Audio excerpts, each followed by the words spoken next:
오중에서 찬양대의 찬양은 언제 들어도 참 좋습니다. 우리가 기뻐하는 것처럼 하나님께서도 기뻐 받으신 줄로 믿습니다.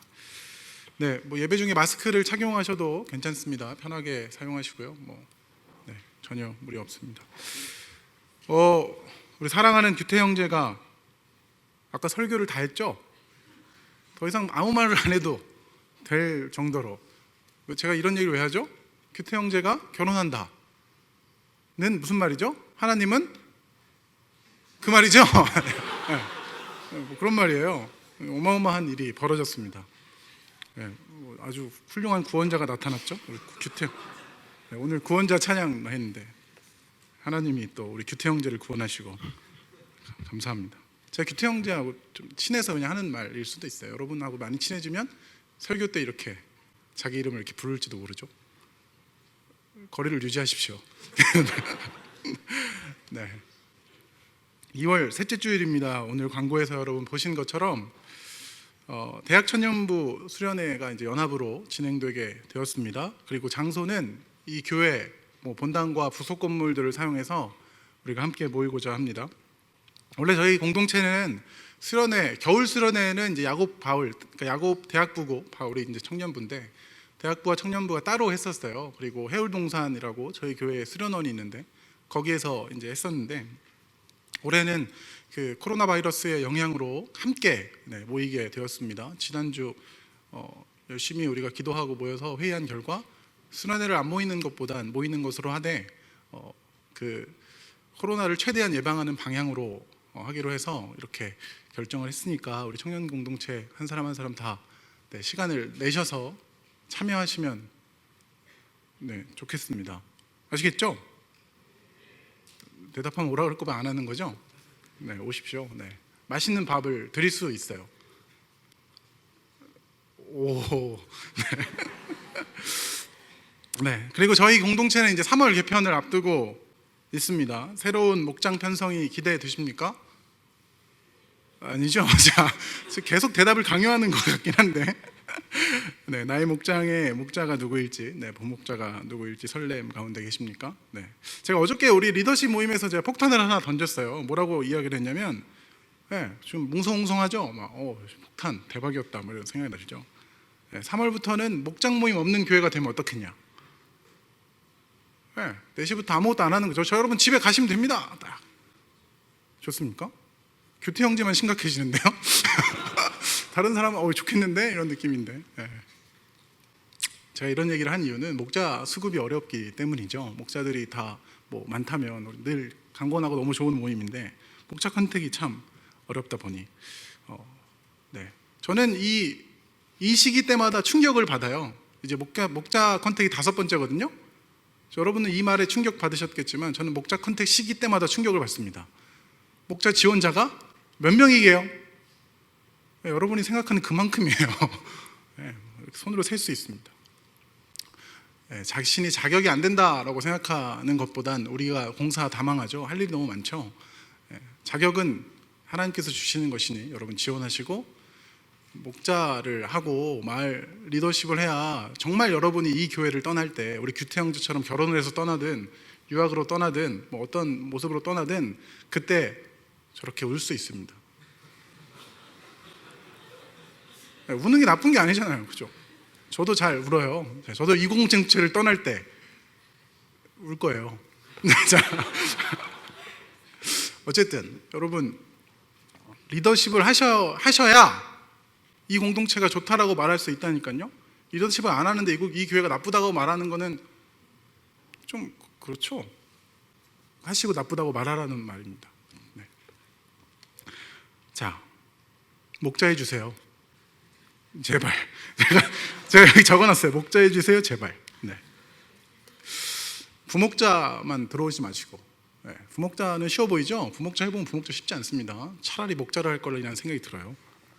목자를 하세요. 자, 우리는 계속해서 에스더 발음이 잘 안. 물 좀 마실게요.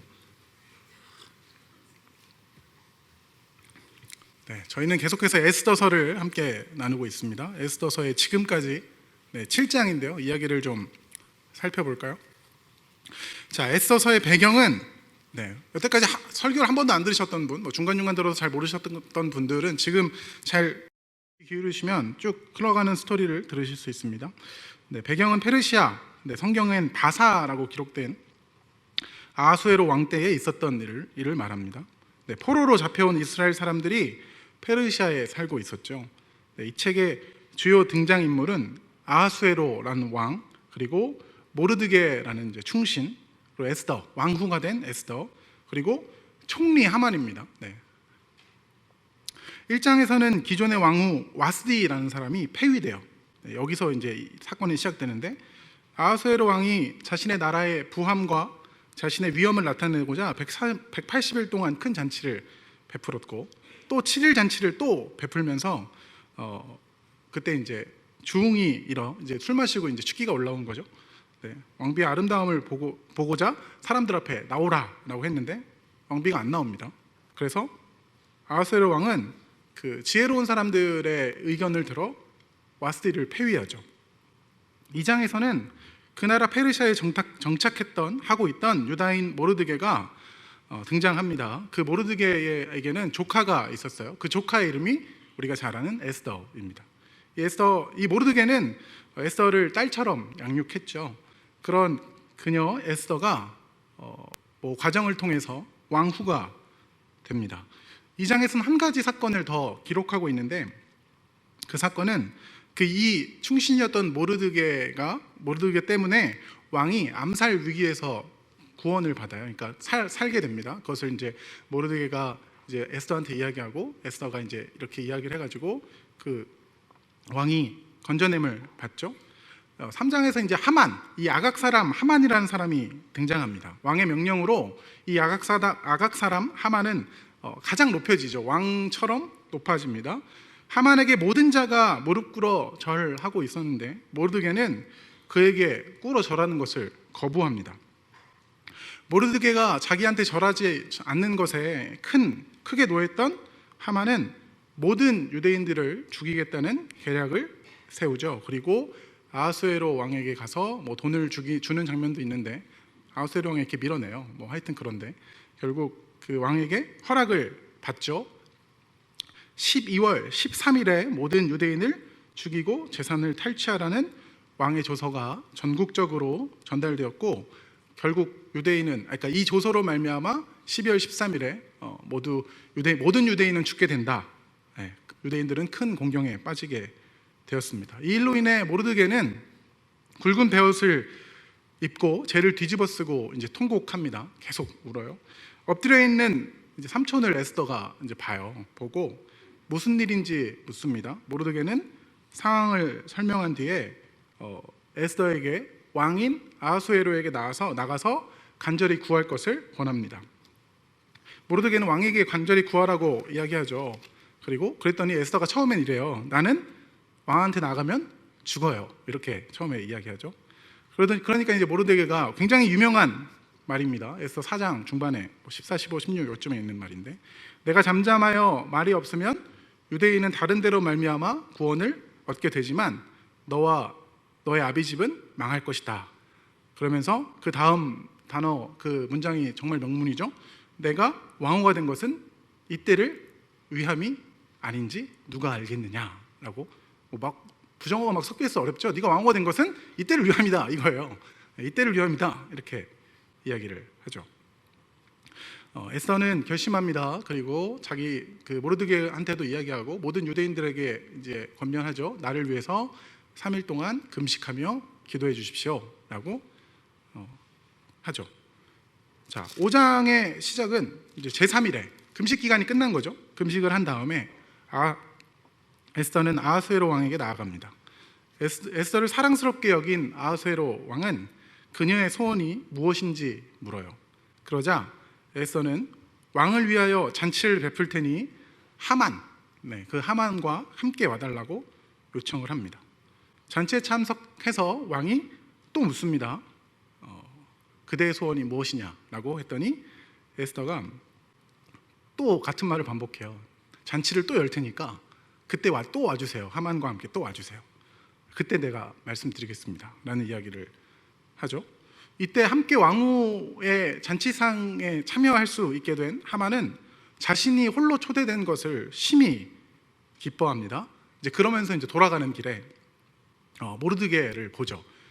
자기가 지나가는데도 그 모르드게는 대궐문 앞에 있었는데 아랑곳하지 않고 계속 그렇게 자신을 보았는데도 절하지 않는 것을 보고 하만은 모르드게를 죽여야겠다, 당장 죽여야겠다라는 생각으로 높은 나무를 이렇게 세웁니다. 그리고 여기다가 모르드게를 달아야겠다.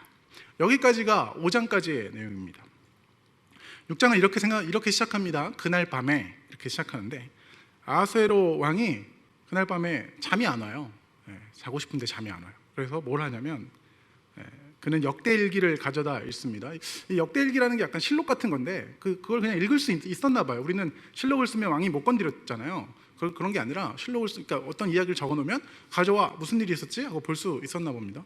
그래서 가져와서 그 이야기를 쭉 읽죠. 그 책을 쭉 읽던 중에 어떤 이야기를 발견하냐면 모르드게가 자신을 암살 음모로부터 구한 사실을 발견하고 또 그 암살로부터 구했는데 마땅한 보상이 취해지지 않았다라는 것을 깨닫죠. 그래서 아하수에로는 이제 밖에 누가 있냐라고 얘기하죠. 그랬더니 밖에 누가 있었게요? 하만이 있어요. 재미없습니까? 들라하라 누가 있느냐 했더니 하만이 네 하고 들어오는 거죠. 그래가지고 하만한테 아하수에로 왕은 묻습니다. 누군지는 말하지 않아요. 내가 존귀하게 하고 싶은 사람이 있는데 그 사람을 내가 어떻게 하면 좋겠냐라고 이야기하니까 하만은 자기가 하고 싶은 얘기를 하는 거예요. 왕의 말을 타고 왕의 옷을 입고 그 옷으로 성중을 돌아다니는 것이 자기가 하고 싶었던 거죠. 그렇게 하면 왕이 높여주시는 것입니다 라고 이야기를 했죠. 그 얘기를 했더니 왕이 뜬금없는 이야기를 하는 거죠. 그래? 그럼 하만아 너 지금 가서 모르드게를 내 말에 태우고 내 옷을 입혀서 한 바퀴 돌고 와. 대박 사건이 일어났죠. 하만은 번뇌에 가득 차서 그 이야기를 겪은 다음에 번뇌에 가득 차서 집으로 돌아옵니다. 이 일을 아내와 친구들에게 이제 말하는 거죠. 내가 이런 일 때문에. 하만이 왕에게 왜 갔을까요? 하만은 밖에 누구 있느냐라고 말했을 때 하만이 왜 밖에 와 있었는지에 대해서 성경은 확실하게 정확하게 이야기하고 있는데 모르드게를 달고자 하여 그날 밤 찾아간 거예요.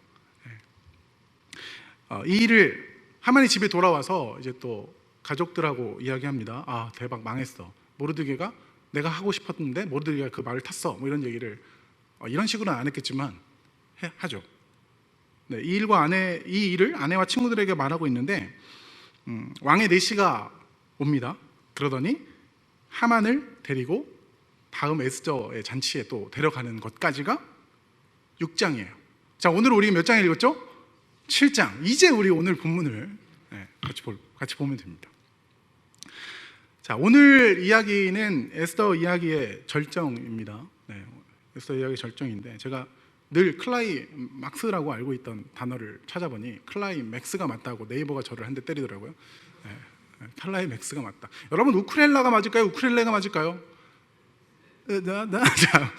우리 중등부, 제가 중등부 옛날에 사역할 때 우리 중등부 청년 애가 저한테 목사님은 그것도 모르냐? 우쿨렐레 아니냐? 우쿨렐라로 하셨죠 다? 우쿨렐레입니다.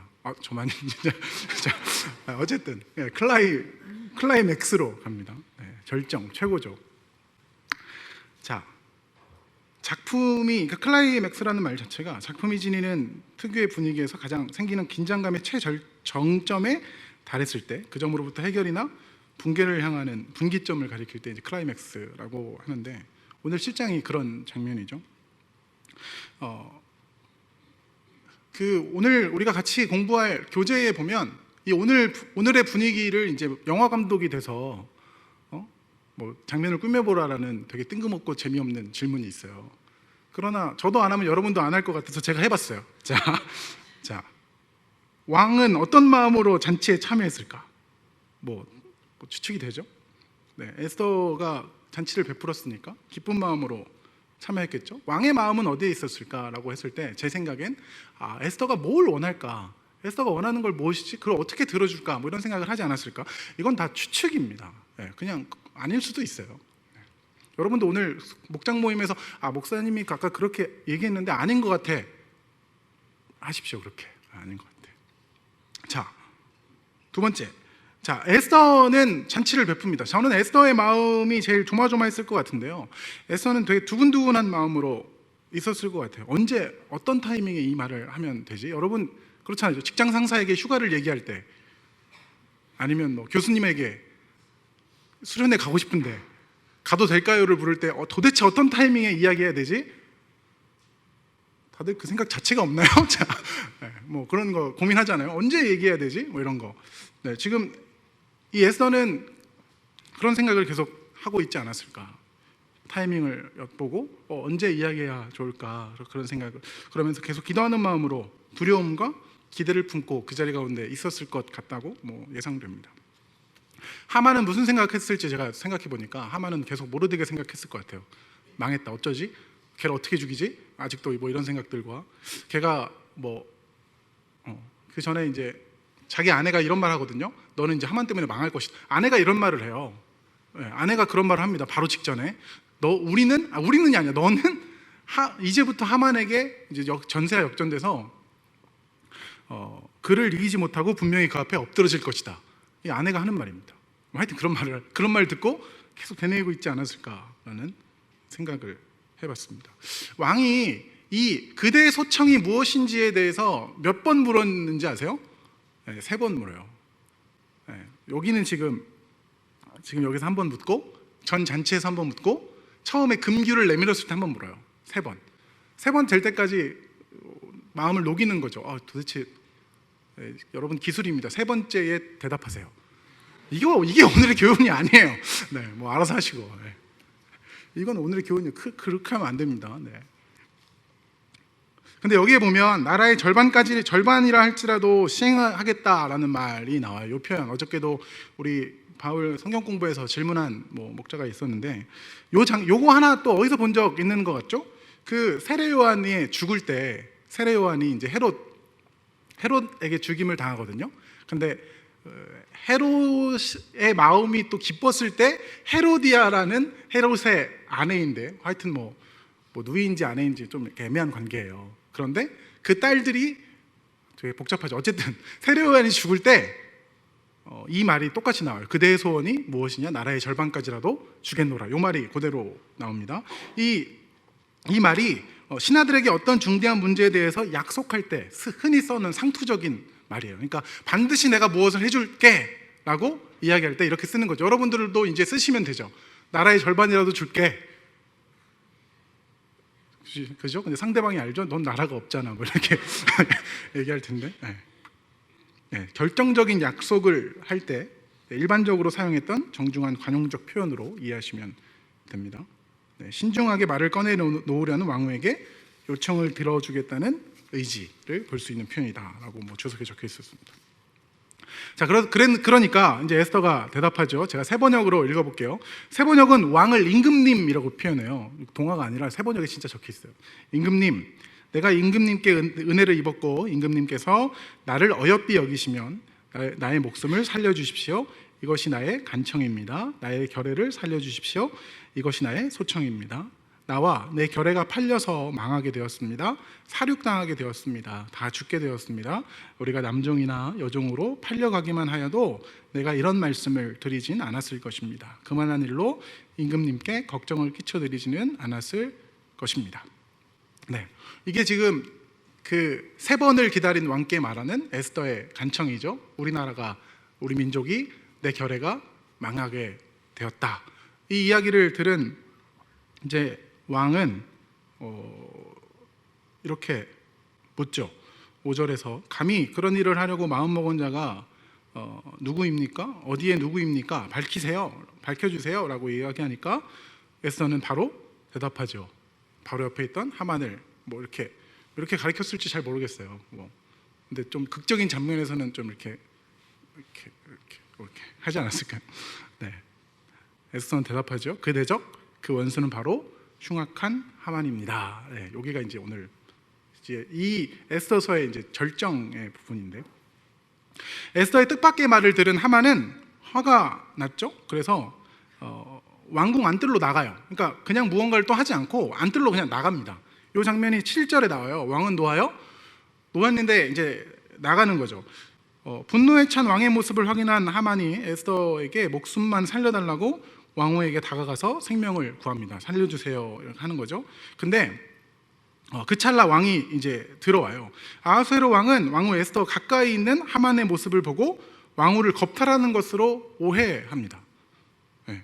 놀란 왕이 저놈이 왕후를 범하려고 하는구나 라고 이제 소리치니까 이제 내시들이 하만을 이제 체포하는 장면이 나오죠.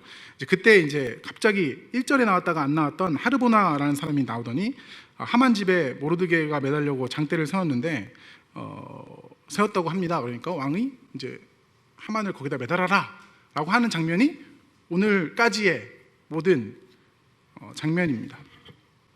여기서 뭐 제가 보니까 제가 궁금해할 것들을 적어봤어요. 왜 에스더는 두 번의 왕의 물음에는 침묵하고 세 번째 왕의 물음에는 대답했을까? 여러분 어떻게 생각하세요? 모르겠어요. 네, 성경 공부 때 하세요. 네, 뭐 열려있는 잘 모르겠습니다. 왕이 잔치에서 일어나서 밖으로 나갔잖아요. 왜 나갔을까? 뭐 이런 질문도 할 수 있죠. 왕은 왜 그 자리에서 무언가를 하지 않고 나갔을까? 왜냐하면 받아먹은 게 많았기 때문인가? 이렇게도 생각할 수 있는데 그냥 제 생각에는 어떻게 하면 좋지? 하만이 그 왕의 뭐 거의 오른팔 이런 사람이거든요. 어떻게 하면 좋지? 뭐 자기가 조서 쓴 것도 그때 생각이 났지 않았을까? 대박, 내가 조서도 썼는데, 내가 도장도 찍었는데 이걸 어떻게 하면 좋지? 뭐 이런 생각을 뭐 하지 않았을까 생각하는데 여러분 목장 모임에 다 가실 거니까 가서 나눠보세요.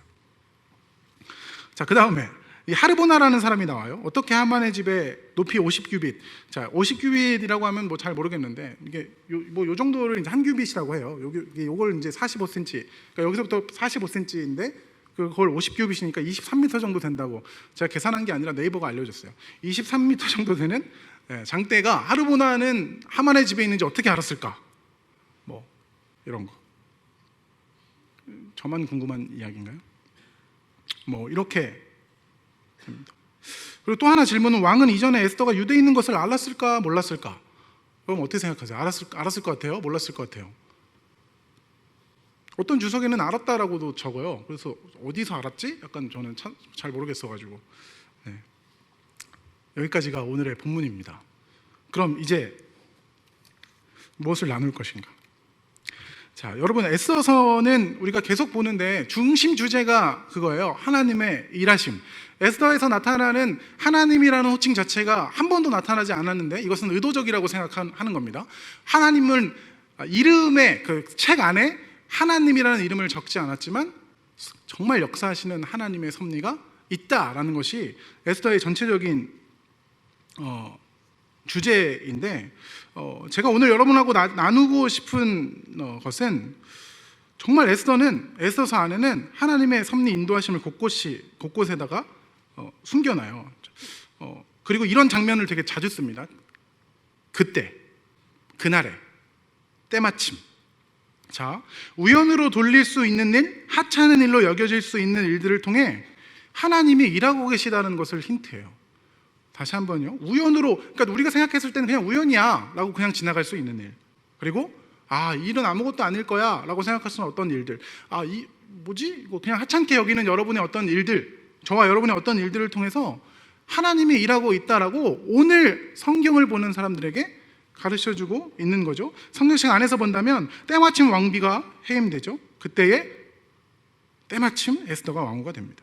모르드게는 성문 앞에 있다가 왕후를 살해하는 음모를 듣게 돼요. 이것도 하나님의 역사하심이 있다라고 보는 거죠. 그리고 이것이 어떻게 사소한 일인가라고 했을 텐데 우리가 사소하지 않다, 사소하다라는 것 자체를 우리가 삶에서는 판단하기 어렵잖아요. 지금 지나가고 있는 것을 판단하기는 어렵잖아요. 지나고 나서 어떤 시점을 봤더니 대박, 그때 안 했으면 큰일 났네? 이런 것이 우리의 인생이잖아요. 그렇지 않습니까? 이미 지나가야지만 저와 여러분은 알아요. 흐름이 흘러가야지만 그때 그 일이 나를 이렇게 만들었구나를 알지, 지금 저와 여러분이 작은 선택을 통해서 이것이 중요해 라고 힘을 주었다 한들 지나가서는 그 일이 기억조차 나지 않을 수도 있지 않습니까? 그리고 죽음을 각오하고 왕 앞에 나아간 에스더를 왕이 긍휼히 여긴 것, 그리고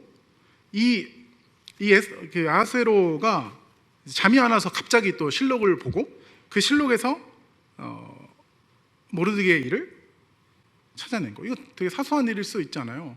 근데 이 아하수에로 왕에 대해서 그냥 이 사람이 심심하면 그 주석을 봤다, 그러니까 그 왕주실록을 봤다라는 이야기도 있어요. 이 사람이 하는 일이 그냥 나에 대해서 뭐라고 써놨지? 뭐 이런 거 궁금하잖아요. 여러분 궁금하죠? 실록을 금지한 이유가 뭘까요? 궁금하니까. 그렇잖아요. 아니에요?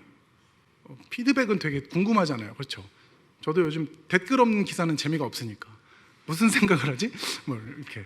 다음에는 댓글을 차단했죠. 연예인 기사. 그래서 재미가 없죠. 네이버로 가고 싶죠. 제가 지금 정보를 알려드리는 건가요? 자, 모르겠는데. 하여튼 우리는 늘 그것이 굉장히 궁금하잖아요.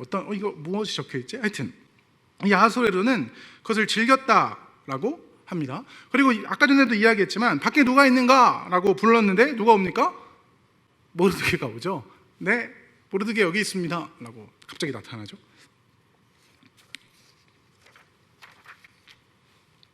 근데 그 불면의 밤에 하만과 모르드게의 운명이 바뀌어버리죠.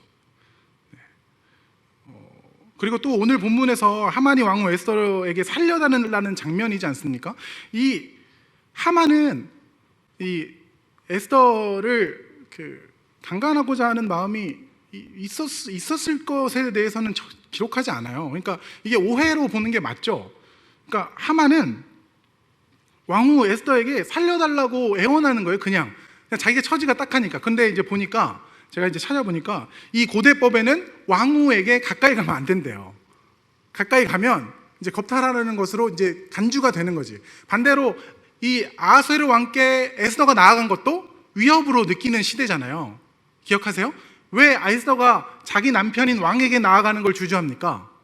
자기를 죽이러 가는 줄 알고 오해받아서 자기가 죽을까 봐 그러는 거잖아요. 그런 것처럼 왕후에게 다른 남자가 가까이 나아가는 것도 그냥 겁탈로 바라볼 수 있다라는 거죠. 근데 그런 생각을 자체를 하지 못하고 자기가 정말 죽을 것 같으니까 매달렸던 것 같아요. 그런데 그것을 왕이 보는 거죠. 너 나와, 이렇게 해가지고 죽게 됩니다. 사소한 일인 것 같은 것, 우연인 것 같은 것을 통해서 하나님이 일하신다. 제가 아까 12시에 화장실을 갔다가 한 청년을 만났죠. 그래서 강요했어요. 다음 텀에 뭐 할래요? 그분이 이제 대답했어요. 부목자요. 부목자 아니라 목자를 하셔야죠. 했더니 네, 사소한 것 같은데? 네, 우연이 아닌 하나님의 계획이죠. 네, 제가 하나님의 계획이라는 얘기는 아닌데, 네, 어쨌든 여러분도 잘 들으세요. 하나님의 계획입니다. 목자 하세요. 알겠죠? 정말 대답이 없네요. 자, 네. 에스더서는 우연으로 여겨지는 일들로 하나님의 깊은 섭리가 계획된 것을 말씀합니다. 자, 오늘 저와 여러분의 삶을 주관하시는 하나님의 섭리가 있습니까? 이것을 믿는 사람들이 그리스도인이잖아요. 저와 여러분. 그렇죠? 이것을 믿는 사람들이 그리스도인이라. 사소하고 중요하지 않은 것. 그럼 저와 여러분은 사소하고 중요하지 않은 것, 오늘을 어떻게 살아야 하는가라는 것에 대한 대답을 내려야 하는데 어떻게 해야 하겠습니까? 평소에도, 제가 평소라는 말이 도대체 사전적 의미가 뭐지 했을 때는 다 아는 이야기인데, 특별한 일이 없는 보통 때, 이때에도 우리는 진실되고 충성해야 한다라고 기록합니다. 사소한 일에 진실되고 충성스럽게. 이것이 저와 여러분들이 오늘을 살아가는 어떤 뭐라 그래요? 좌우명, 모토, 우리가 해야 하는 일. 그렇게 되면 내가 무심코 내뱉은 어떤 말, 내가 하는 어떤 행동들, 그런 것들이 다 하나님의 일하심의 통로가 될 수 있는 거예요. 그러니까 이제 여러분은 말을 잘 못해야 되죠. 말을 잘 하지 말라는 얘기가 아니라. 그럼 어떻게 할 수 있습니까? 제가 우리 목자 모임에서 가장 우리 목자들이 어려워할 거예요. 그럼 목사님 그럼 어떻게 해야 됩니까? 그럼 제가 뭐라 그러냐면 잘해야죠. 구체적인 방안은 잘 모릅니다. 저도 잘하는 겁니다. 근데 그 잘하는 것이 무엇이냐? 이 원리는 우리가 너무나 잘 아는 것이긴 해요. 무슨 일을 하든 죽게 하듯 하기, 무슨 일을 하든 예수님을 힘입어 하기. 저는 오늘 제목을 하나님 편에 서다라고 정했는데, 무슨 일을 하든지 하나님 편에서 말하고 듣고 행동하기. 정말 사소한 것이 저와 여러분의 인생을 바꾸지 않습니까? 정말 그래요. 사소한 것 하나. 저와 여러분의 오늘은 어떻게 만들어졌습니까? 지금 제가 여기에 서 있는데 제가 뭐 이 정도 됐다 그걸 자랑하고 싶은 것이 아니라, 지금 저라는 사람은 사소한 것들로부터 시작돼서 그냥 나라는 사람이 만들어진 겁니다. 여러분도 똑같아요. 그렇잖아요. 사소한 결정들, 사소하다고 생각했던 어떤 것들, 내가 사소한 말 한마디, 내 행동들이 그냥 쌓여서 어떤 생각이나 상황들이 탁 닥쳐왔을 때 무언가를 툭툭 뱉어내죠. 그게 나잖아요. 나. 그렇죠. 우리는 어떤 사람이냐면 지금까지의 역사를 갖고 있는 사람이에요. 지금까지 살아온 것, 그 살아온 것으로 오늘을 해석해서 무언가를 툭툭툭툭 뱉는다고요. 그것을 누군가를 보고 어떤 판단을 하겠지만 그 판단이 중요한 게 아니라 나는 사소한 것들의 연속인 거예요. 그러니까 일상의 평소라는 그 점에 쭉 이어져 오는데 거기에 그냥 내가 있는 거죠. 갑자기 여러분은 어떤 사람이 안 된다니까요. 갑자기 여러분은 멋진 사람이, 그런 건 잘 없어요. 그렇게 되어 있지가 않으니까. 이 인생이라는 프로세스가, 그렇죠. 1학년 갑자기 하다가 4학년 가면 대박, 2, 3학년 건너뛰었네. 이게 우리란 말이에요. 그죠? 어떻게, 그렇잖아요. 인생도 똑같죠. 지금 저와 여러분은 그 사소한 것들, 평소, 오늘이라는 것의 결정체라는 겁니다. 오늘을 하나님 앞에 사는 것, 오늘을 하나님 편에 서는 것, 그것이 오늘 에스더서가 우리에게 알려주는 것이 아닐까요? 자, 또 하나, 요거 하나, 이런 저와 여러분이 되었으면 좋겠습니다. 하나가 더 있는데, 성경은 하나님과 의인을 향하여 은밀히 대적하는 자, 이걸 악인이라고 표현하는데, 이 악한 사람들의 최후를 분명하게 이야기합니다. 성경에서는 악인은 자기가 판 웅덩이에 스스로 빠지고 스스로 친 올무에 걸리며 자신이 굴린 돌에 치이고 자기가 판 함정에 빠지고 자기가 몰래 쳐놓은 덫에 자기 발이 먼저 걸릴 것이다. 이런 이야기들을 성경은 지속적으로 이야기합니다. 하나님의 백성을 괴롭히고 공격하는 악인들에게 백성의 기도를 들으시고, 하나님은 하나님의 백성의 기도를 들으시고 재앙으로 심판하시죠. 그러므로 악인의 계획이 아무리 치밀하고 사람들의 눈에 좋게 보일지라도 악인의 행사는 근본이 악함으로 하나님은 반드시 심판하십니다. 그 장면을 저와 여러분이 오늘 보고 있죠. 하만, 하나님의 대적자, 심판자. 하나님의 심판자로 나타나서 그들을 심판하시죠. 자, 여기서 생기는 의문이 하나 있죠. 우선 1번, 나는 악인인가 의인인가? 이게 어려운 문제고, 요거는 이제 다음 주에 이야기할게요. 요거는 제가 다음 주에도 설교해야 되니까 설교할 거리가 있어야 되잖아요. 다음 주로 빼놓고. 자, 저 사람이 악인인 건 확실해. 나를 너무 악하게 굴어. 그러면 이 악한 사람이 왜 안 망하는가? 도대체 이 악은 언제 망하는가? 그들은, 그러니까 그들이든 무리든 뭐든지 간에 언제 망하는가? 그리고 이제 나에게 그 문제를 갖고 와서 나는 언제까지 그들을, 아니면 이 사회를, 아니면 이 억압을 참아내야 하는가? 언제까지 그들을 버텨야 하는가? 사람일 수도 있고, 사람의 무리일 수도 있고, 등등 있잖아요. 현실을 보면 악인들이 언제나 승승장구하는 것처럼 보입니다. 시편 중에 우리가 잘 아는, 여러분 우리 하늘 위의 주님밖에라는 찬양 알잖아요. 어저께 목장 모임에서 나눴지만 이 찬양이 이제 시편 73편에 나오는 것을 이제 인용해서 쓴 찬양인데, 여기에는 이런 절규 섞인 고백이 있어요. 사람들이 흔히 당하는 그런 고통은 그들에게는 없으며, 여기서 그들은 악인들이에요. 악인들에게는 없으며, 사람들이 의뢰당하는 재앙도 악인들에겐 아예 가까이 가지 않는다.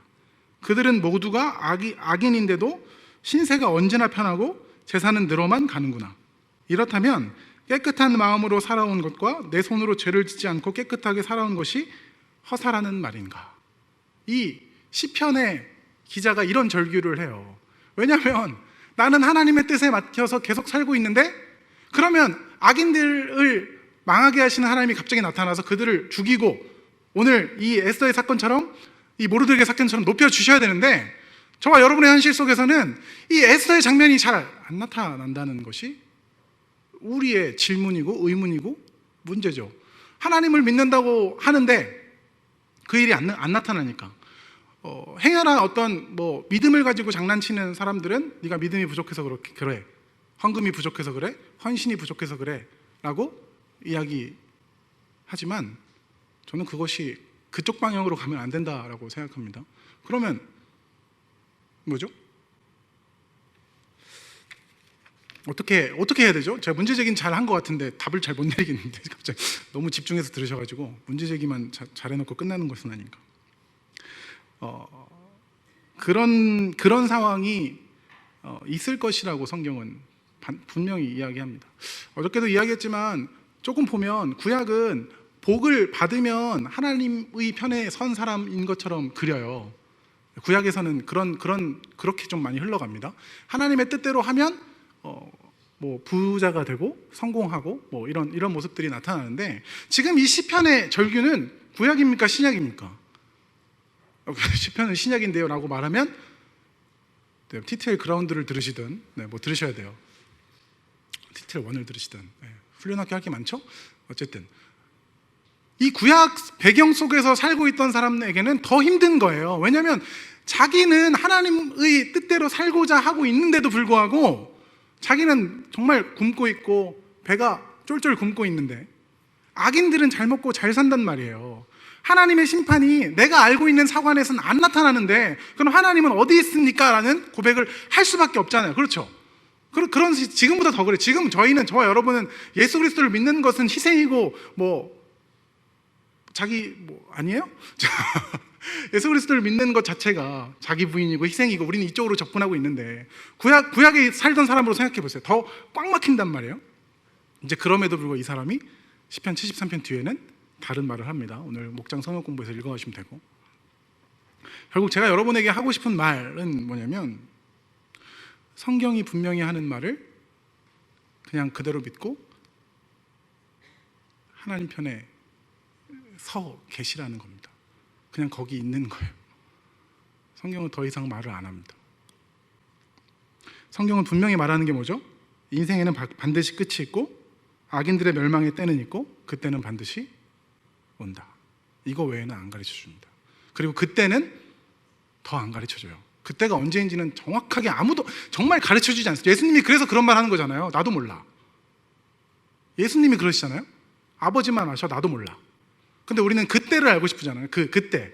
근데 그때는 있다라는 것을 붙들고, 저와 여러분이 할 일은 그때가 있다라는 것을 붙들고 오늘을 사는 것 외에는 안 가르쳐줘요. 그러니까 많이 힘들죠.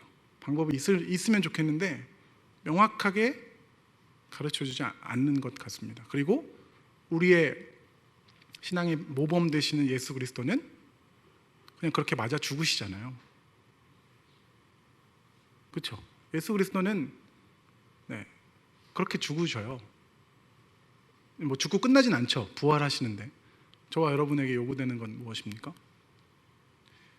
세상이 악으로 가득해도, 세상이 자꾸 더 악해져도, 세상의 악이 우리를 위협하고 우리에게 타협하다 할지라도 우리는 하나님의 약속을 믿고 의인과 타협하는 쪽으로 가는 게 아니라 그냥 버티고 하나님 편에 서 있는 겁니다.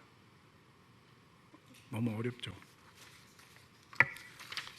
악에 대해서 목소리를 내는 것이 하나님의 방법일지 아니면 침묵하는 것이 하나님의 방법일지 저는 정확하게 여러분에게 제시하기는 어려운데, 여러분이 하나님 안에 있음을 기억하고 하나님 안에서 목소리를 내든 침묵하든 그 일을 하십시오. 저와 여러분은 늘 그냥 하나님 편에 서는 훈련을 하는 거예요. 좌와 우가 아니라 하나님 편은 어디인지를 고민하는 겁니다. 때로는 좌일 수도 있고, 뭐 정치를 얘기하는 게 아닙니다. 모든 것은 좌와 우가 있어요. 왼쪽과 오른쪽이 있어요. 그렇죠? 사람들 사이에서 혹시 그것 때문에 관계에 오해가 생길지도 모르고 나를 공경에 빠뜨릴지도 모르지만 나를 그리고 우리의 중심을 꿰뚫어 보시는 하나님이 계시니 우리는 계속해서 그 편에 서는 겁니다. 그 편에 서는 것이 무엇일지를 고민하는 저와 여러분이 되었으면 좋겠습니다. 네. 나의 이익과 나의 만족, 오늘 하만처럼 하면 안 된다고 우리가 계속 배웠잖아요. 그죠? 하만의 성품 뭐 계속 배웠죠. 이렇게 하면 안 돼. 이게 아니고 하나님의 편에 서는 것은 무엇일지를 목장에서 고민하십시오. 어떻게 하는 거? 그러니까 내 삶에 적용해서 내가 여기서 하나님 편은 무엇일지를 스스로 고민하시고 목장에서 묻고 같이 나누시고 기도하시고 정말 이것이 하나님의 뜻인가를 계속 물으면서 하나님께서 주신 이 사소하게만 보이는 선택들과 또 사소하게만 보여지는 상황과 환경들을 하나님 편에 서서 살아내시는 저와 여러분이 되셨으면 정말 좋겠습니다. 그러니까 저와 여러분은 오늘을 충실히 살 수밖에 없습니다. 오늘까지의 나니까, 그리스도인으로 사는 내가 지금의 나니까 하나님 편에 서서 하나님을 기쁘시게 하는 우리 대덕한 빛교회 청년 공동체가 되면 좋겠습니다. 같이 찬양할까요?